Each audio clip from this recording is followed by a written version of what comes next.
Welcome to Strip Cover Lit, where we squeeze the bigger picture out of literature. I am Adrian Ford, and we are here for the weekly reader number 7. And I need to start this off with a pitch and an apology. The pitch, of course, will be for my personal channel.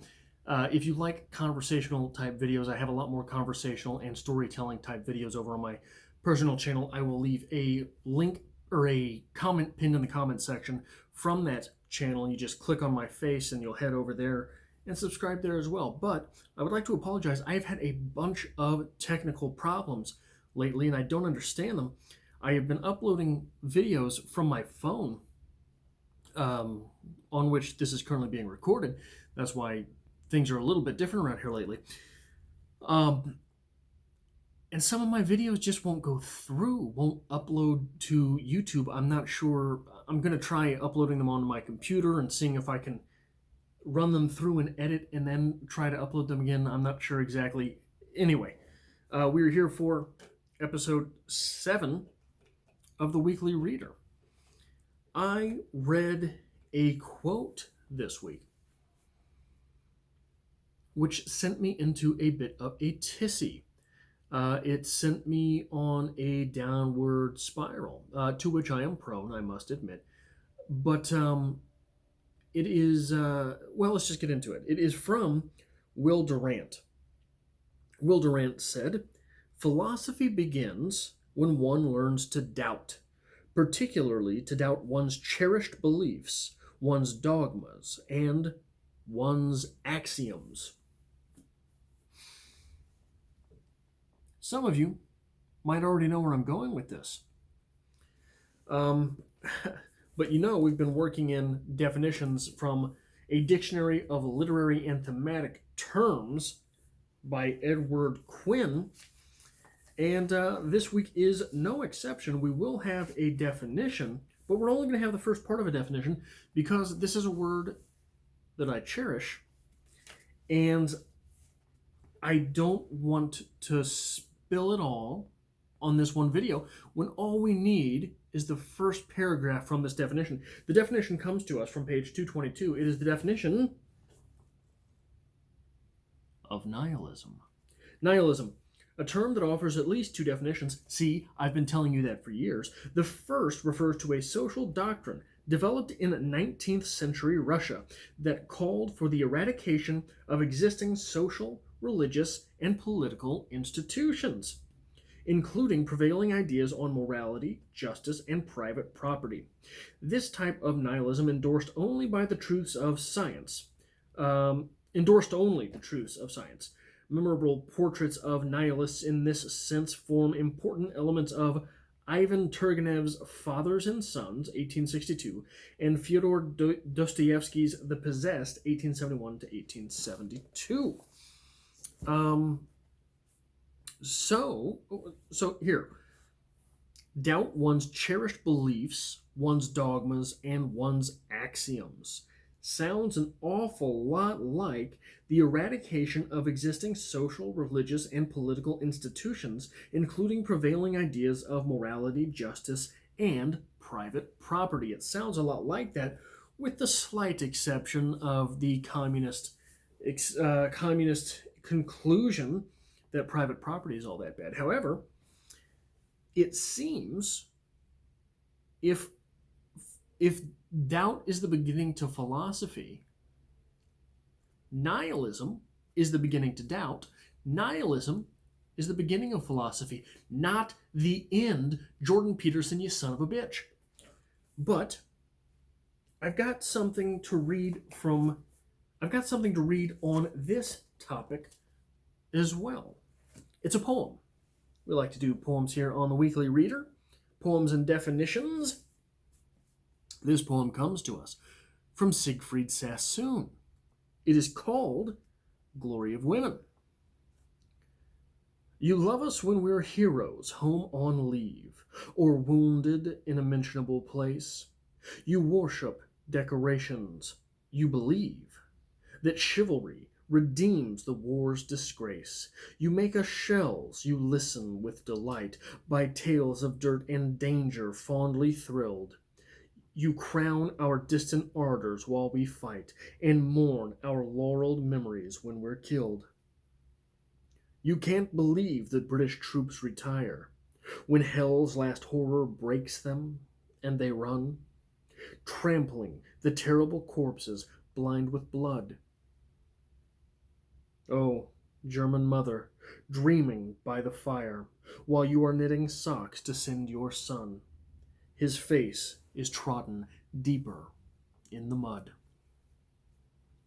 Why do I read that poem here? Oftentimes, the trench poets, of which Siegfried Sassoon was one, are identified by a nihilistic tendency. Well, why would I?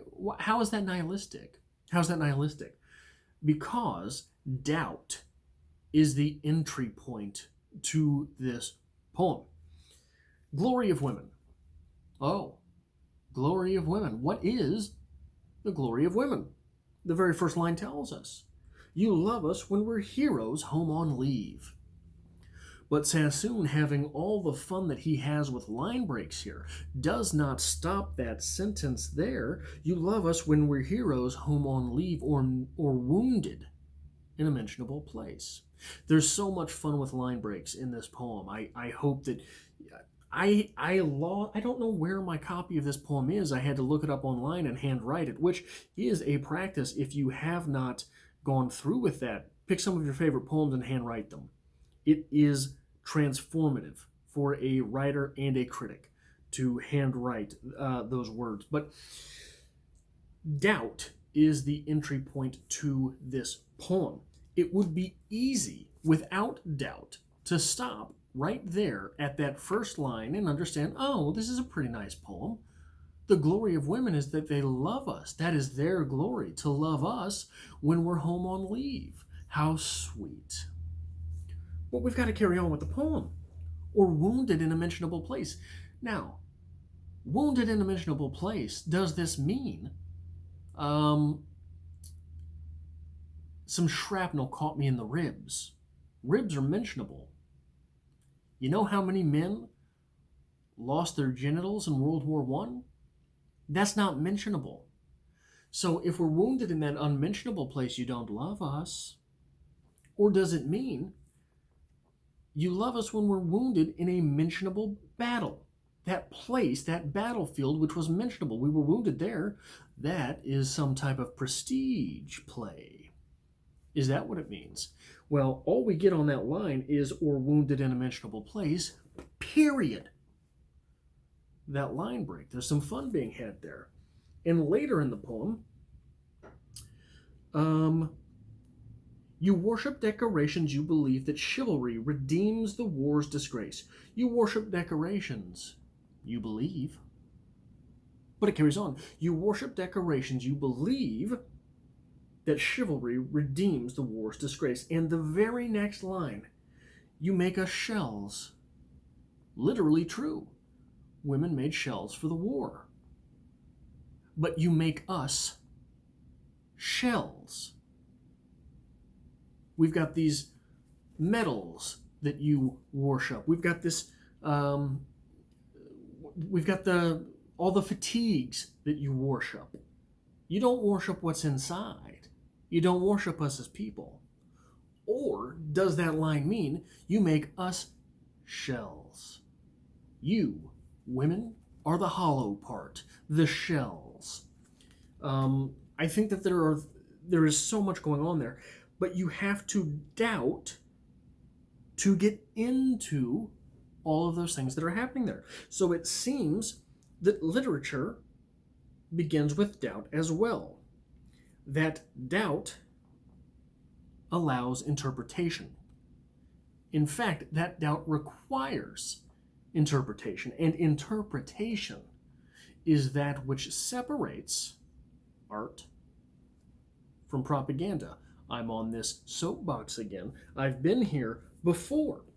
Propaganda, in our handy-dandy literary and thematic terms dictionary, is on page 261. How quaintly close to nihilism that is, which is on 221, or 221, separated by a mere 39 pages. propaganda, where am I at here?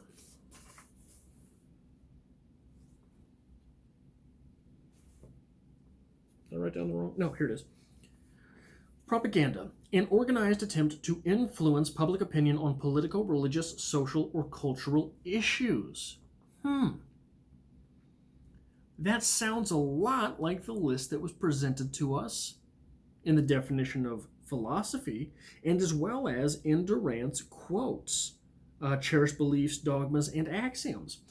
An organized attempt to influence public opinion on political, religious, social, or cultural issues. Propaganda is most visible during wartime, but is generally more effective when it is disguised as something else. Literature and films can be most effective disguises, and the question of where to draw the line between what is and is not propaganda is a controversial one.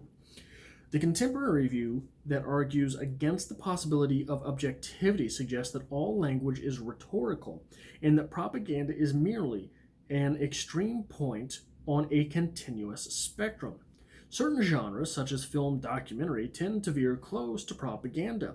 In these cases, the question is usually resolved not by determining the author's, quote, objectivity, unquote, but by the complexity and artistry of the specific text.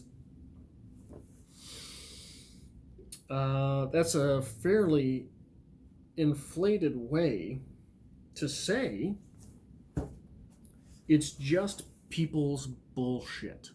It's people trying to get you to think how they think, which is why in nihilism and philosophy, it is doubt that is to be introduced to these elements, not someone else's point of view, not an organized attempt to influence public opinion. It is doubt. The agency is within the individual. The agency is within the audience. The agency is within the consumer. That is where the responsibility lies. And this is why, and this is a contemporary topic, just something that's been pissing me off lately. This whole controversy around Lana Del Rey and how she is supposedly glorifying abusive relationships. These things are just, these little crusades are the crusades of morons. This is stupid people trying to influence you and what you think and how you do or do not enjoy Lana Del Rey. The artist is allowed to tell their story. To interject otherwise is to wish for propaganda. Have fun with that. The artist is allowed to tell whatever story and draw whatever conclusion within that text that they wish, because the agency is on you to decide what is and is not moral therein. The agency is on the individual to decide because it is art, not because it is propaganda. If you want all of your artists to produce propaganda, just go to Russia. Ironically, that's where it congregates. Go to one of these communist countries, because that's what the government does. They make your decisions for you.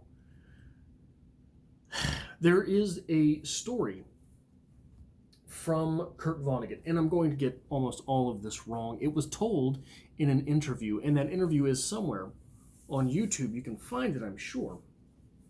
But Kurt Vonnegut is talking in an interview, and he tells the story of a taxi driver. And I'm probably going to get all these elements wrong, but this is what I took from it years and years ago. I haven't seen this in years, so hopefully this is not too perverse from the actual story. He was in a taxi, and they sort of got on to small talk. Who are you? Where are you going? What are you doing there? And he said he was on his way to this interview. Oh, are you being interviewed? Yeah, on television. You're being interviewed on television? How interesting. What do you do? What are you being interviewed for? Oh, well, I'm a novelist. I'm Kurt Vonnegut. I wrote Slaughterhouse-Five. Oh, yeah. The taxi driver didn't really know who he was. But they get into the subject of art. And the taxi driver says to him, you know, the problem with Americans is that all the art they consume is meant to sell them something. And this hit Kurt Vonnegut like a ton of bricks. This coming from the taxi driver that he just happened to be talking to on the way to his interview. And that's pretty true, isn't it? All the best photography that you see is mainly in a magazine meant to sell you Pall Malls, meant to sell you Kools, meant to sell you Camel Lights, meant to sell you whatever the hell it's meant to sell you. But it's an interesting picture with all of this interesting imagery, all of the colors that are meant to influence you in this way or that, all of the the vantage points, all of the good-looking models, all of this. It's meant to sell you something. Of course they're going to try real hard. They're trying to get you to buy their cigarettes. They're trying to get you to stop smoking Marlboros and start smoking Kools. So not only do they have an objective, but their objective is to tear you away from something else. They have to be good at what they're doing. How about this? What would you do? You know exactly where that goes, don't you? It's a jingle. We don't think of it as a song, but it's an incredibly precise song. It is mimetic. It is purposed and repurposed in our minds, and we hear it when we're not hearing it. That's how music is selling to us. What about, oh, well, you know, I go home and I watch television shows, and these television shows aren't meant to sell me anything, but hey, you know what they are meant to do? They're meant to get you to sit down and shut the fuck up and quit thinking for 30 minutes. Because in that 30 minutes, that television show is selling advertising space. So all of these things that we think, oh, well, that's not actually an advertisement. The music we hear on the radio. Well, the music we hear on the radio is broken up every 5 minutes by 7 minutes of advertisements, isn't it? So it's interesting how true that really is, and on how many levels.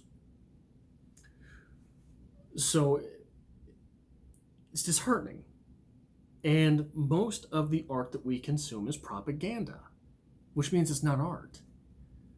But I want to get back to nihilism. 221 here, 222. A term that offers at least two definitions. The first refers to a social doctrine developed in 19th century Russia that called for the eradication of existing social, religious, and political institutions, including prevailing ideas on morality, justice, and private property. This type of nihilism endorsed only the truths of science. That's all we need, really.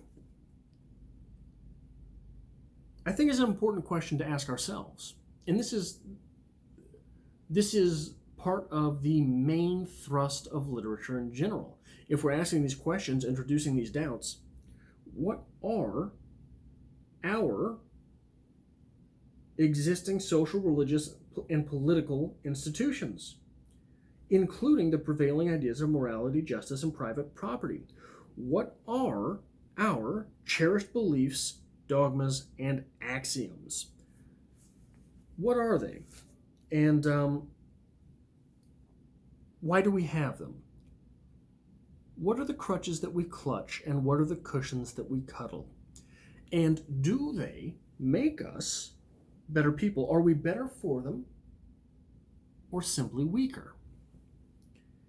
What are our heart's desires, right? When we think about these things that we just sort of take for granted, oftentimes we're thinking about things that feel right, that feel good, that feel comfortable. These things that we just sort of accept and move along with, assuming they're for the best of us. This takes me to an Emily Dickinson poem I want to read. In the complete poems and poetry of Emily Dickinson, this is poem 536. It comes from page 262. Hold on now.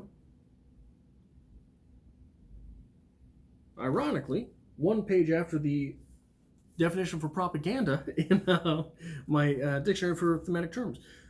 The heart asks pleasure first, and then excuse from pain, and then those little anodynes that deaden suffering, and then to go to sleep, and then, if it should be, the will of its inquisitor, the privilege to die. The heart asks for pleasure first. Pleasure is leading us to wither away and die. Seems to be the message behind this poem. Listen to your heart. It will shrink you down. If we look at this poem and match it A for 1 and B for 2, the heart asks for pleasure first, and the second stanza begins, and then to go to sleep. So pleasure and sleep are hand in hand. And then excuse from pain. Well, on that second stanza, and then, if it be the will of its inquisitor, the privilege to die. So the excuse from pain is the privilege to die. This is to say that if we give in to the heart's contents, it is just to wither away and die. It is to grow smaller. It is to shrink smaller, not grow larger. The opposite of this would be that to grow is very painful. And mightn't it be painful to get rid of one's cherished beliefs, dogmas, and axioms? And that's why art, real art, deals a lot with things we don't like to hear about. Is there some reality to someone conflating their own abusive relationship and assuming it's pleasurable? Assuming it's the right relationship, assuming it's the relationship they deserve. That happens all the time, over and over again. So learn from it when you see it in literature. Learn from it when you hear Lana Del Rey sing about it. That way you don't have to go through it 100% on your own to figure it out. That's how art provides a scaffolding for us in life. But it will not be simply pleasurable.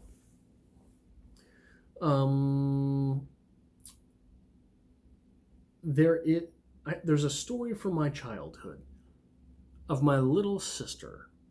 We were sitting around and listening to Queen, and the song Who Wants to Live Forever came on. And at that young age, 4 maybe, it was too much. That idea, who wants to live forever, which means, don't we all want to die at some point? Which, if that's your first real exploration into the idea of not being here anymore, it can cause a fracture, right? It can cause a schism in the mind. And it did for her. She cried and cried and cried, and I still make fun of her for it to this day. But it was a painful idea through which she grew, through which she still gets made fun of. But that is, I believe, all the fun I have time for today. If you enjoy this sort of thing, it really helps me out on the channel if you hit the like button. If you have stumbled across this video somehow and have not been subscribed to the channel, do so, because if not, I will find you. And don't forget that pinned in the comment section will be a comment from my personal channel where I do a lot more storytelling about making fun of my younger sister and other things. So join me over there as well. I'm going to do a lot more movie reviews over there. I'm going to get around to it. I know I say it all the time. time is short, right? So that is, again, all I have for this week. I hope to see you back next week for the exciting number 8 in our weekly reader. Also, in that group of videos that has been held up in some way, shape, form, fashion, facet, or manner on my phone is a review for Absalom and the continuation of The Shining, The Shining series. So I'm just going to have to try to figure it out. Maybe I'll have to reshoot them, I don't know. Plus 2 poetry discussions that were supposed to have already dropped on the channel, and 1 more that's supposed to drop this week. So we're going to see what we can do here. Bear with me. Hopefully this video uploads. It'd be very ironic if the video that I'm talking about this problem in doesn't upload. But we will see again. I hope to have you back here next week.